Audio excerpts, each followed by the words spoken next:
Bonjour et bienvenue sur cette vidéo avec Claire, votre conseillère en allaitement et en parentalité. Avez-vous déjà entendu parler des pédagogies nouvelles?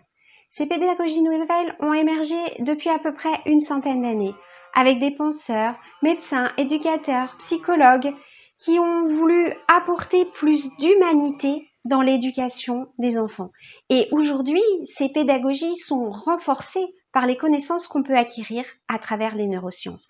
Alors vous, parents, à quoi est-ce que cela peut vous servir? Qu'est-ce que ça peut vous apporter dans l'éducation que vous allez donner à vos enfants? Eh bien, en fait, ces courants de pensée vont de la naissance, puisqu'ils ont aussi traversé les services de néonatologie et de maternité, jusqu'à l'école maternelle. Et ces courants de pensée, même s'ils sont orientés sur deux axes, je dirais, celui des parents, pour le label IHAB par exemple, ou la parentalité positive d'Isabelle Filosa, ou celui des compétences des enfants, ce qu'on va retrouver au niveau des soins de développement de Maria Montessori ou d'Amy Pickler, ou plus récemment dans le travail de Céline Alvarez. En tout cas, pour moi, il y a un point commun fondamental. Toutes ces théories, toutes ces façons de penser, tous ces apports qui sont faits sur l'éducation des enfants ou sur le positionnement des parents, vont tous dans le même axe. Et cet axe, c'est bébé, parents, vous avez tous des réflexes innés de survie, des réflexes innés qui fait que vous savez comment éduquer, comment accompagner, comment aider votre enfant à apprendre.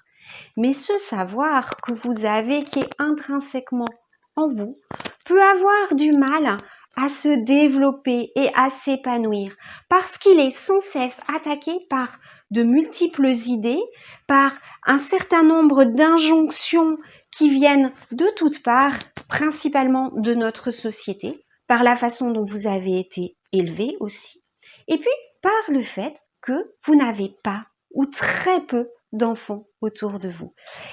Tous ces courants de pensée soulignent que l'enfant a des compétences, que les parents ont des compétences, mais que pour que celles-ci s'expriment, il faut les mettre dans un milieu favorable, un milieu bienveillant, un milieu non violent, un milieu où vous allez pouvoir expérimenter et faire par vous-même, un milieu où l'enfant va pouvoir expérimenter et faire par vous-même.